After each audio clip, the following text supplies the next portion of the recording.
All right, welcome back, everybody. Today we're going to be just continuing on with Chapter 7, dealing with inventories. Okay, we went over on Friday the differences between the major cost flow assumptions. Can anyone tell me what the four major cost flow assumptions are? What the four major cost flow assumptions of inventory were that we went over on Friday? Um, the one when you divide it, I can't remember. Weighted average. Yeah. And then there was one other specific identification. So those are the four. FIFO, which is first in, first out. LIFO, last in, first out.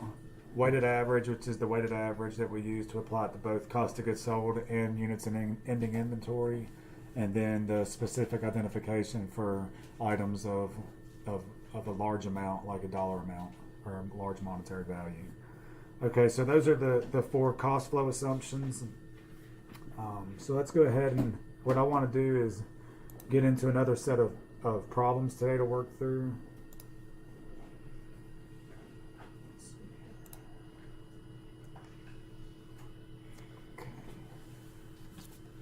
And the first thing that I want to deal with is going to be talking about inventory turnover. Okay, I want to jump to that for just a second. So I'm going to go to where it's at in the slides here. I'm going to kind of just jump back and forth between the slides and some problems, okay? Okay, so for inventory turnover,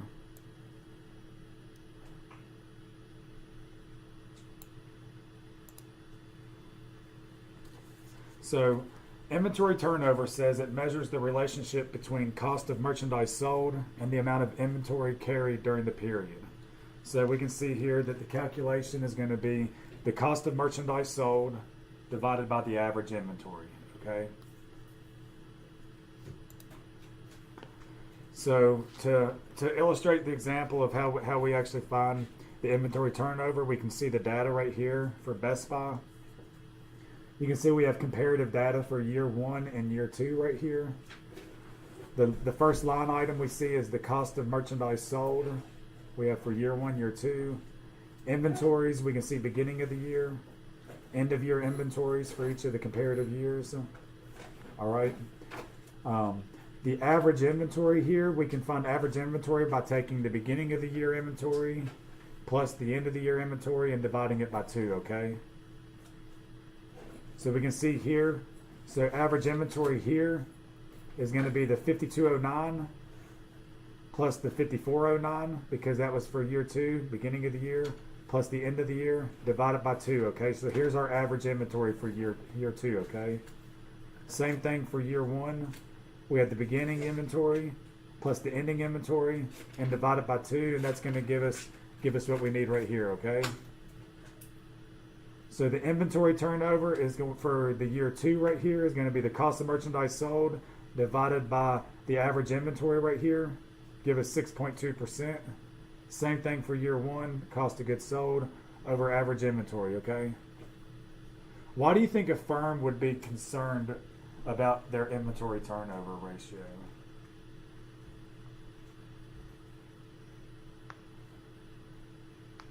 So if we had a firm, why would we be concerned about our inventory turnover? First of all, what does inventory turnover mean?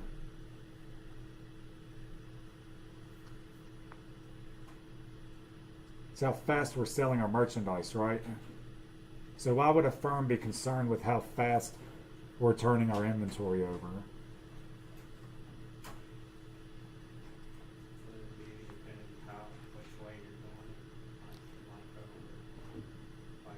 Well, those are the assumptions that we're going to use to just determine based upon the cost that the cost flow. Okay, so those are the cost flow assumptions based upon how we're gonna value our ending inventory and determine the cost of our goods sold. But why would we be concerned about how fast we turn our inventory?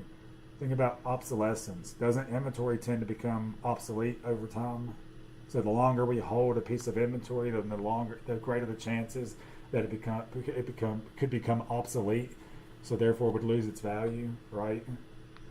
What about the price of storing an item? Doesn't that cost money to store items? And obviously, the quicker we can sell it, then the quicker we can get the money that we're holding in the inventory, because it cost us money to hold inventory, right? Because we have a cost in the inventory, right? So the quicker that we can sell it, then the quicker we can free up that cash flow, the cash that's in that inventory, right, and use it for other purposes, maybe to repurchase inventory or to make investments or whatever the nature of the business is, right? So those are some of the reasons why a company would be concerned about their inventory turnover ratios, okay? All right, let's go ahead and just look at an example here now. So let's look at number 3. So it says here, based on the following information, compute inventory turnover, average daily cost of merchandise sold using a 365-day year and days sales in inventory, okay? And I know we haven't went through all of these items, but I want us to work through this together and talk about it as we go, okay? So the first thing we're going to do is compute inventory turnover based upon the data that we have right here, just like we just did in the slide.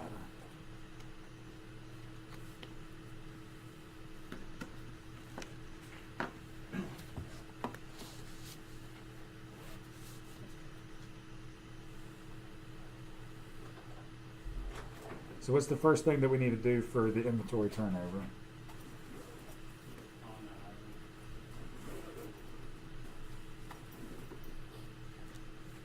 So we want to find the average, right, of inventory, because that's going to be our denominator, right?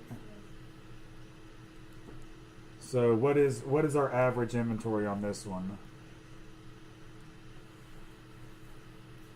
So this is number 30.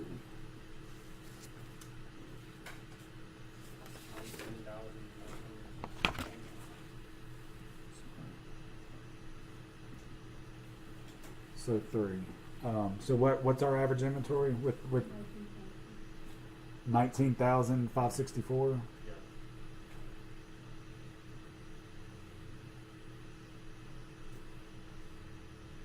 Or is it what is it? What? 195,640.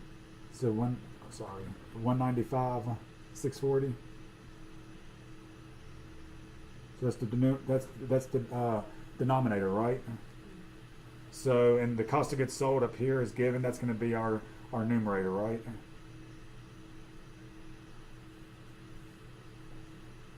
Well, no, the 195, 640 is. 19,000. Okay, yeah. So the 195, 640 is going to be the cost of goods sold, right? That's the numerator. So 195, 640 divided by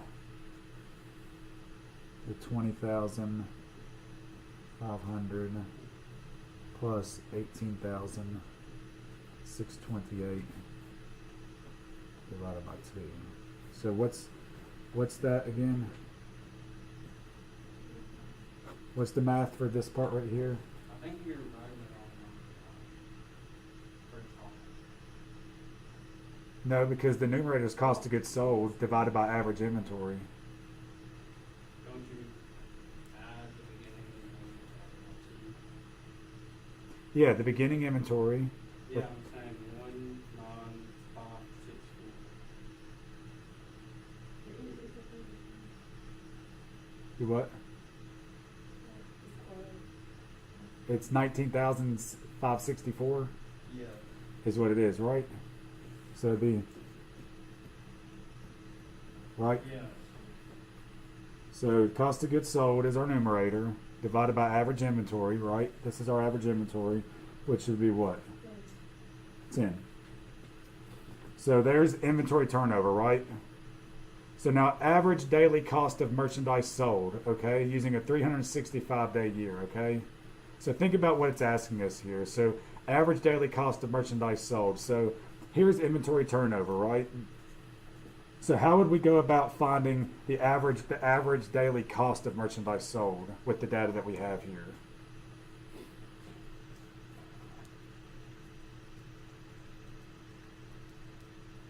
The average daily cost. So we know right here, here's the cost of merchandise sold, okay? If there's 365 days in a year, we're assuming, so how do we find that average cost?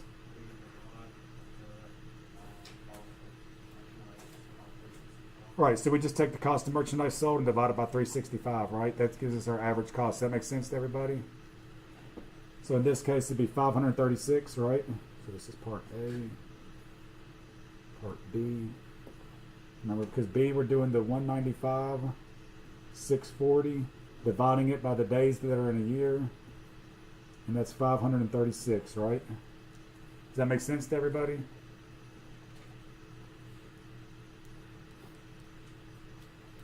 So what about day sales and inventory? How do we find that?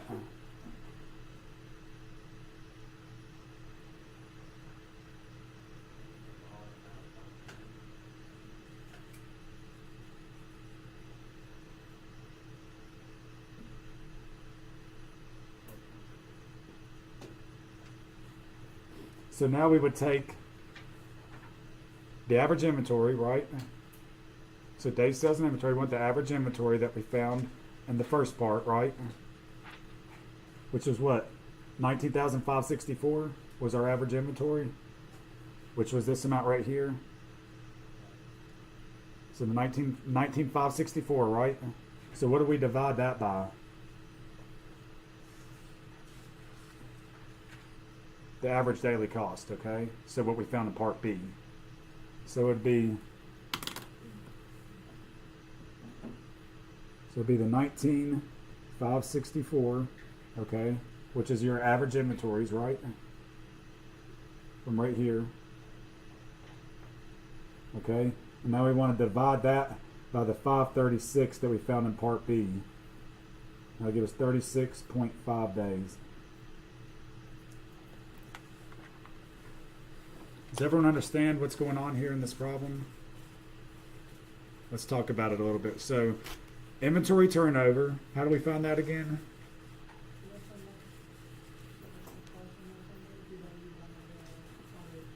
By your average inventory, and that gives us the amount of inventory turnover, right? How fast we're turning our inventory over. So in order to find the average daily cost of merchandise sold on a 365, once again we take the cost of the merchandise sold and divide it by however many days are in the year, right? That'll give us our average cost. All right. And then the day sales and inventory. What's day sales and inventory mean?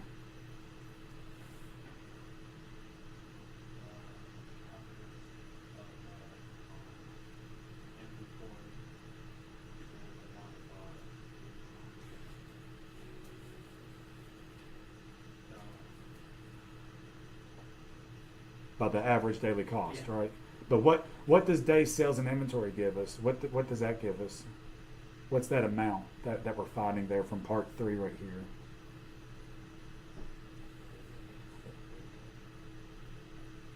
It's showing how long that those items, the sales actually set in inventory on the shelf. Okay, so that it would be 36.5 days in this problem. Okay, makes sense. Anyone not understand anything out of this problem? So you can find inventory turnover, the average cost, and day sales and inventory based upon a problem like this. Does it make sense? Okay.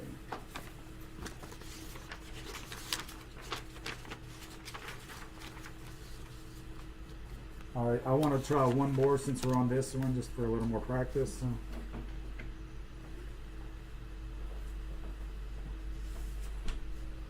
Sorry.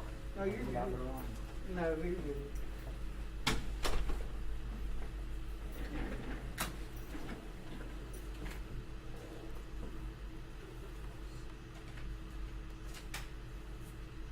Okay, so here's another one. So it says the following data were taken from Castle Incorporated. Cost of merchandise sold, $894,000. Inventory at the end of the year was $78,000. Inventory at the beginning of the year was $92,000. So it says determine the inventory turnover ratio and the days sales and inventory for Castle Incorporated. Round to the 2 decimal places.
Anyone think they have them?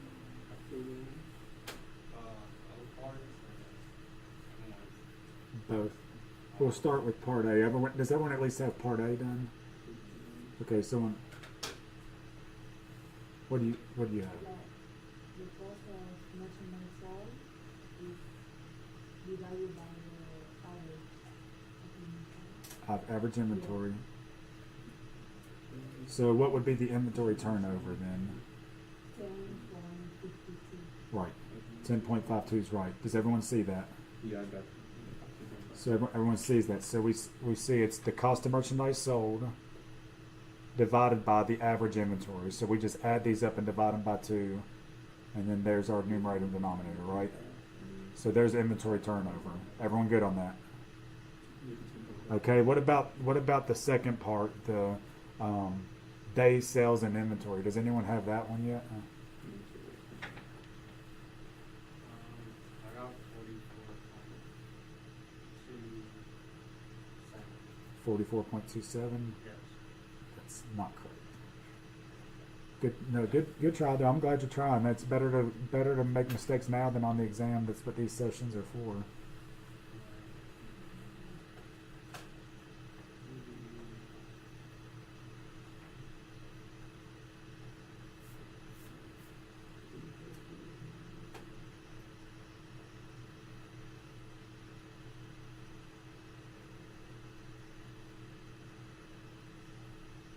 So what's the first thing we need to do for trying to find day sales and inventory? So what's the formula for it to begin with? What's the formula for day sales and inventory? Average inventory divided by average daily cost of merchandise sold. Right. So what's average inventory from the first part of it? We've had to find average inventory. That was our denominator for the first part. It was 85,000, right? So there's the average inventory. Now we have to divide it by average daily cost of merchandise sold. How do we find average daily cost of merchandise sold? We take cost of merchandise sold right here, divided by 365, remember, because there's 365 days in a year. So now that we have the inputs to the formula, we should be able to find it now.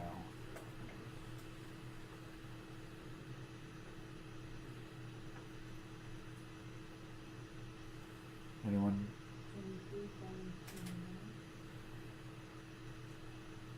23.29. Y'all want to work through this one? 34.7. Who said that? Okay, 34.7. And how did you find that again, Desmond?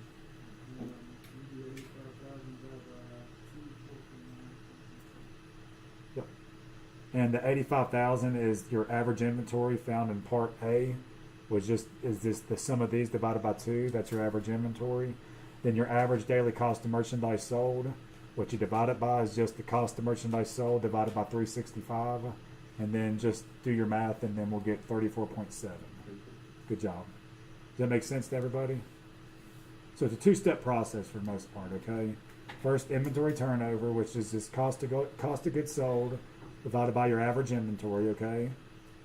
And then we have to find our average daily cost next, which is just the cost of merchandise sold divided by the 365, and then we have everything we need. We just take the average inventory and divide it by the average daily cost of merchandise sold. Okay. Does that make sense to everybody? Okay. So now let's talk about the next thing is going to be the lower of cost or market. Okay. I'm going to flip back to the PowerPoint for just a second. I'm going to go to slide 46.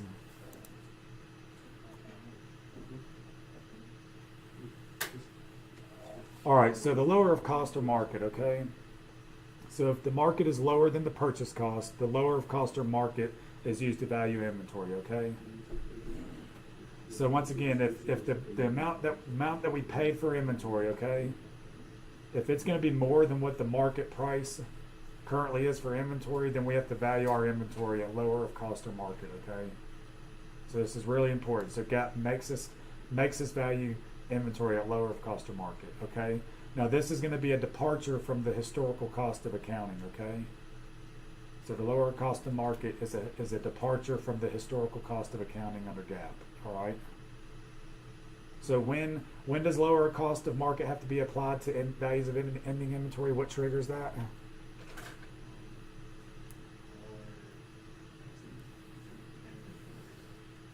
If the current cost that we have our inventory carried at is higher than what the current market price is, then we have to value our inventory at lower of cost or market, okay? And it's just exactly what it says. We're going to either carry it at the lower of our original cost or what the lower of the market is, okay? Just between the two. And we have a couple of rules we have to follow to get to that, but that's pretty much long and short. It's exactly what the name says, lower of cost or market, all right?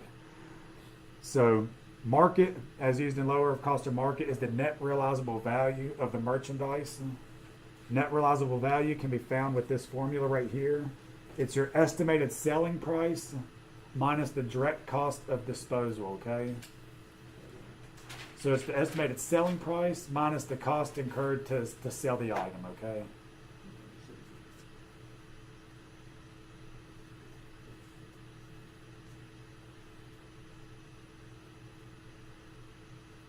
Which makes sense, right? So if the net realizable value that we can expect for selling a piece of equipment or merchandise, whatever it is going to be what we think we can sell it for, minus whatever it costs us to actually sell it. So that's the net realizable value.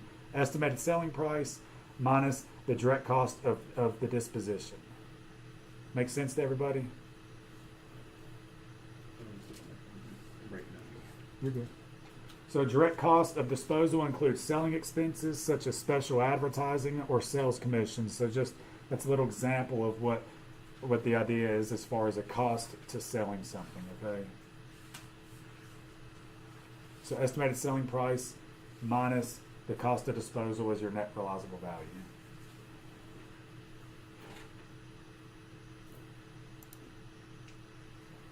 So now let's assume the following data about an item of damaged merchandise, okay? So the original cost was $1,000, okay? The estimated selling price is $800. Selling expenses are $150. So if we would apply the lower of cost or market, known as LCM, then the market value of the merchandise is $650. And the way that we're going to find that is as follows right here. So the market value or the net realizable value, which is $800, which is the estimated selling price, remember, minus the cost that it is to dispose of it, which in this case is $150. So $650 is going to be the net realizable value in this case, okay? Make sense to everybody? Just punching it right into the formula from the previous slide. So the merchandise would be valued at $650, which is the lower of its cost of $1,000 and its market value of $650. Make sense? So everyone see the difference? The original cost was $1,000. The market value or net realizable value is the estimated selling price less the selling expense of $650. So obviously it's $650 is less than $1,000, so that's going to be what the cost is. That makes sense to everybody?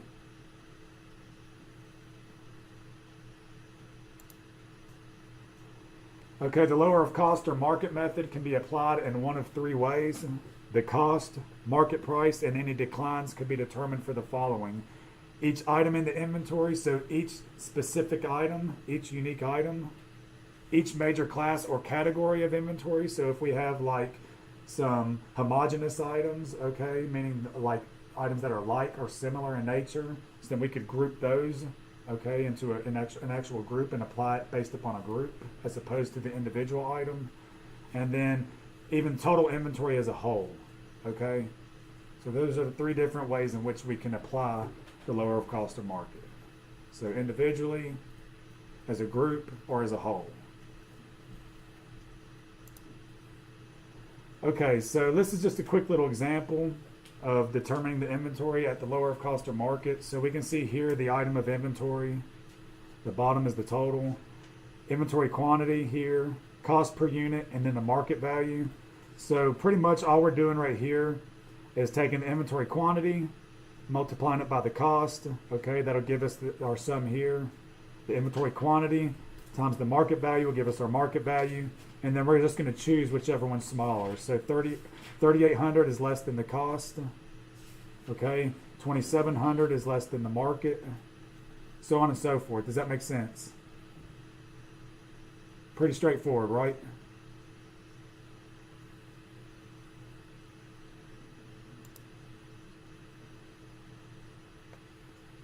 Okay, let's just go ahead and jump into a problem here.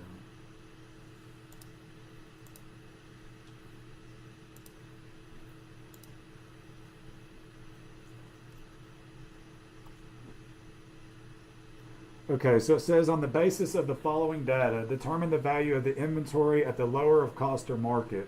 Apply the lower of cost or market to each inventory item. Okay, so you can see here we have three inventory items up here. Okay, so now what we want to do is apply the lower of cost or market to these items right here.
How's everyone doing on it? Anyone think they might have it already?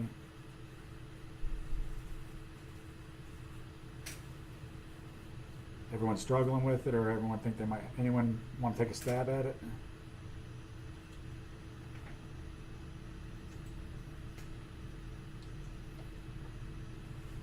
Savannah, do you think you might have it? Jules?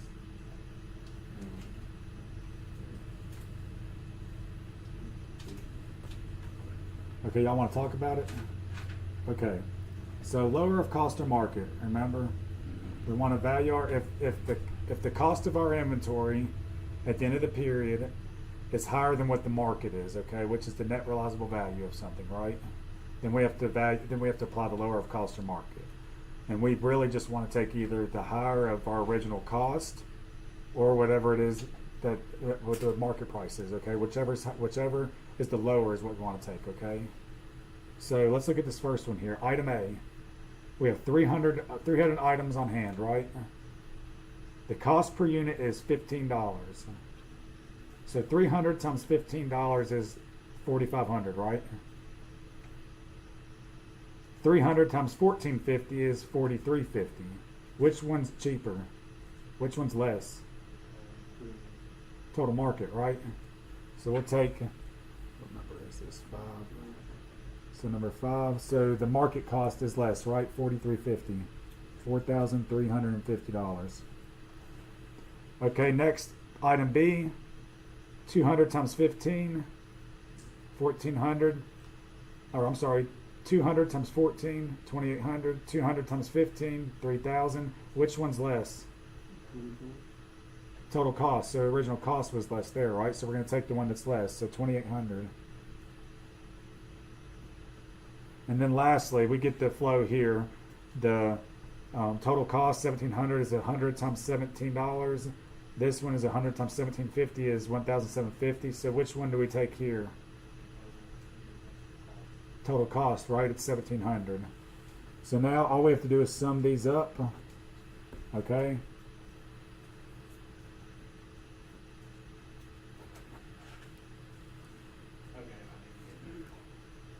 Does that make sense to everybody though? It's pretty straightforward, right? I mean, it was given to you right here. You just literally had to just. I didn't know you were supposed to. Yeah, because we want the total cost. So determine the value of the inventory. So we want the overall value of the inventory. So the inventory is made up of all 3 items, A, B, and C, right? So remember, at the end of the period, we need to apply the lower of cost or market. So we just would want to go, in this case, we're doing it by the individual item first, right? Whichever is lower of cost or market, and then we want to just add up whatever's the lower cost or market, and then it'll make up our ending inventory value. Make sense? Pretty simple, right? Okay, let's try it again on this question here.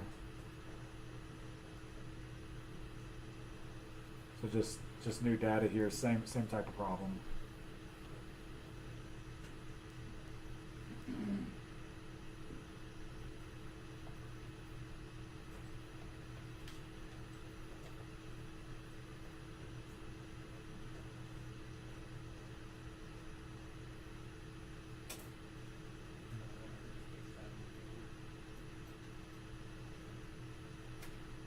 What the overall price would it be 17? No.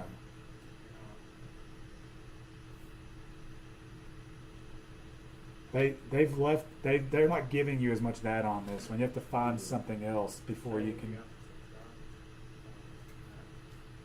look at the difference between this problem, the way it's set up, and this problem. Right here we had the item, the quantity cost, market value, then total cost, total market. Look here. They've eliminated the last two items. So first we have to find what the total cost and total market is of each one, because they've omitted that. Then we can go on like we did on the last one. Does that make sense to everyone by looking at it now? So we have to set up based upon this first. First we have to find the total cost and the total market value of each item, and then we can apply the lower of cost of market. So this one, it's not actually given.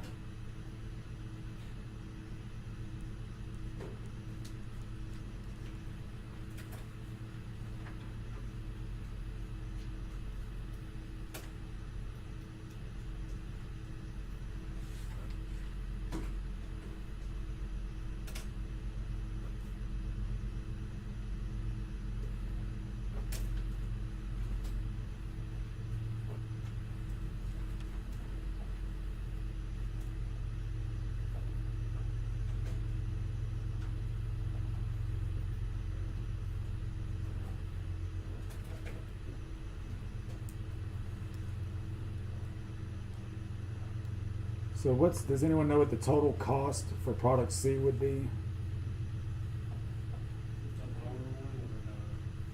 I was just going to go through and set up our columns first. Total cost for product C would have been $1,800. Okay. And that's the 300 times the 6. Everyone seeing that? Okay. Next, the 300 times the 5 is going to be the 1,500. Everyone seeing that? So the lower of cost and market between the two is going to be the market, right, at 1,500. Next, 5,040 is going to be the total cost for D. And that's the 420 times 12 right here. Next, the 5,880 is going to be the next for the 420 times 14. Okay. And then we just take the lower of cost or market on this one, and it's the cost, right? For 5,040. We sum those up, 6,540. Does that make sense to everybody? So what's net realizable value? What's the formula for finding net realizable value?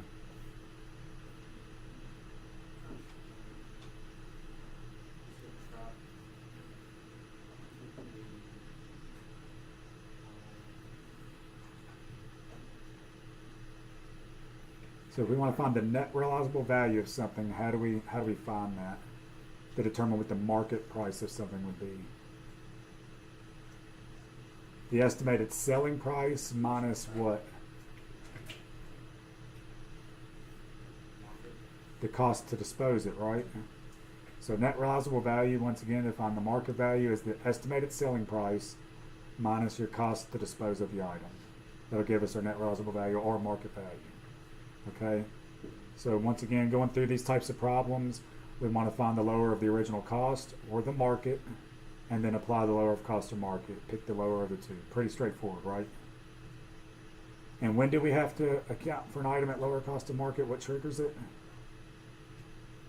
Not just lower if the market's lower than what the cost of inventory is being carried at the original cost, right? All right.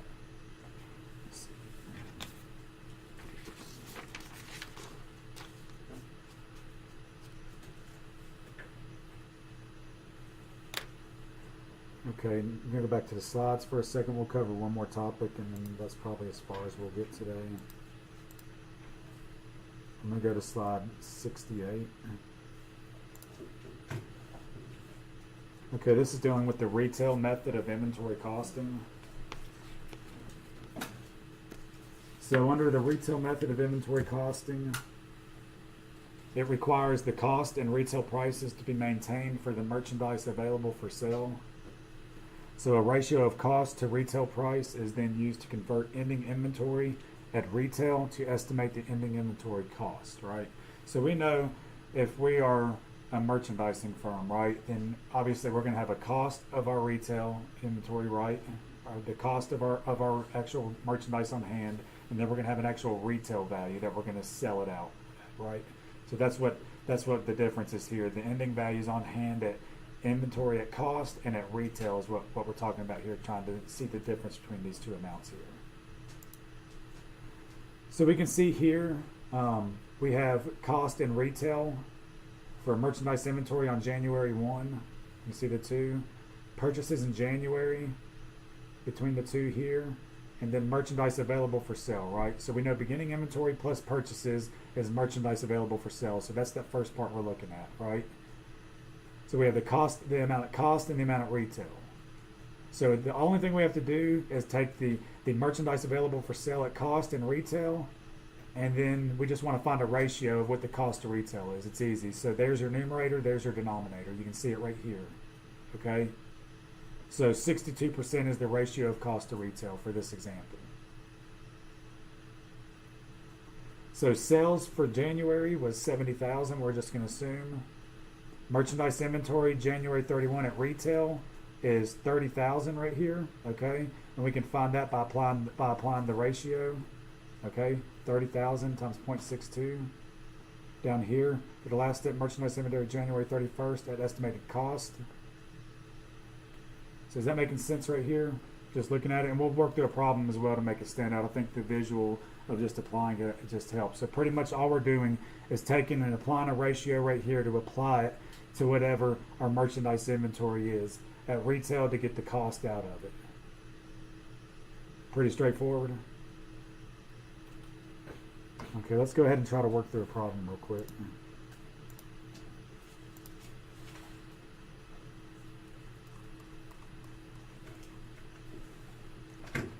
Okay, so it says based on the following data, determine the estimated cost of the merchandise inventory on March 31st using the retail method. So we can see here on March 1st, the merchandise inventory, we had it at cost and retail, the two amounts right here.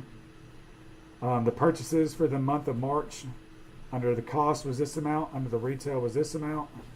And then the March 1st through 31st, the sales for that was $835. So based upon that data, we need to find the estimated cost of the merchandise inventory on March 31st using the retail method.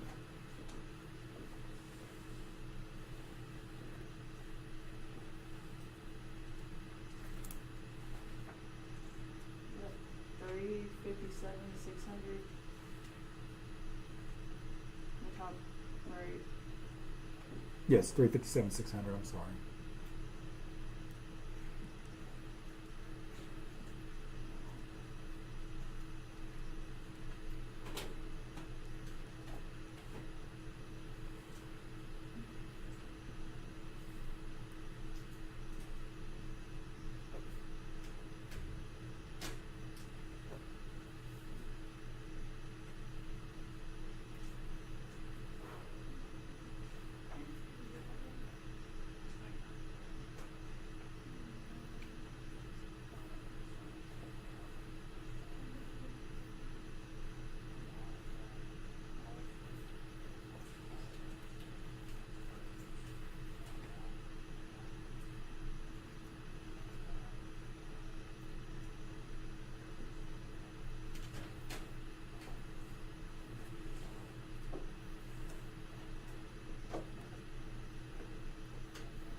Okay, so what's the first thing we want to do here? Add the merchandise Right, so, do what now? well, just, go ahead and just do the merchandise. Right, so you're right. First thing, we want to take the merchandise inventory at both the cost and retail at the beginning. They were given, right? The cost was $225. That one was $357, $600. Right, so we can see that. That's the given. Then the next, we want to add our purchases. Those are given as well. So the purchases under cost is $454, $245. Under retail, it was $612. $750. Okay. So we add the merchandise inventory plus the purchases. That gives us the merchandise available for sale next, right? So out of that amount, we have $679, $245. Okay. The next one for retail, we add these up. $970, $350. Okay. So first step, take the merchandise beginning, add the purchases to get the total merchandise available for sale. Then the next thing,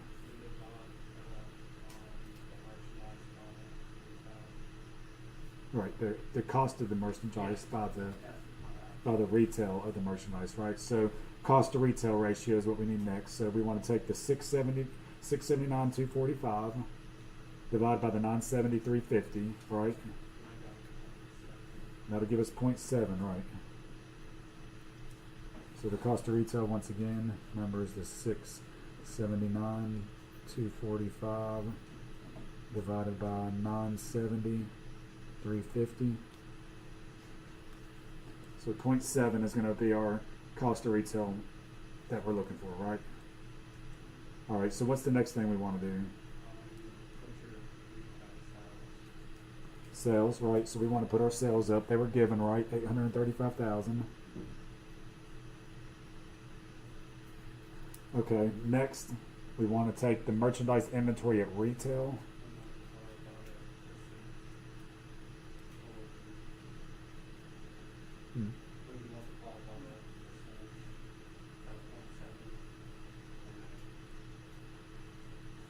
Say it again, I'm sorry. When you multiply the 835 by the percentage, by 0.7.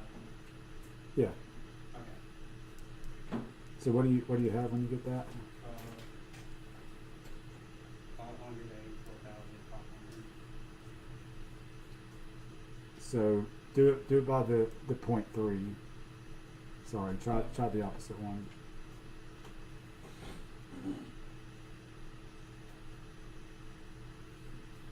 Say by the 0.3. By the 0.3.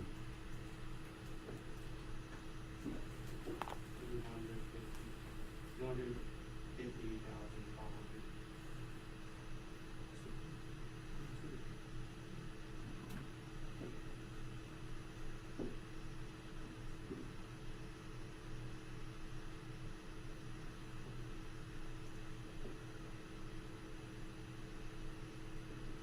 Oh no, I'm not talking about.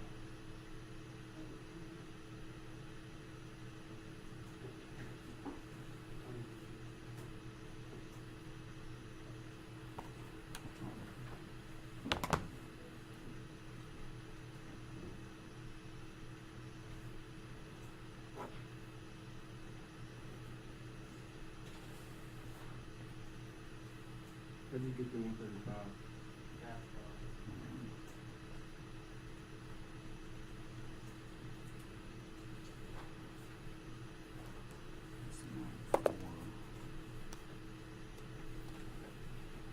That's See, I'm stumped on the same thing, to be honest with you.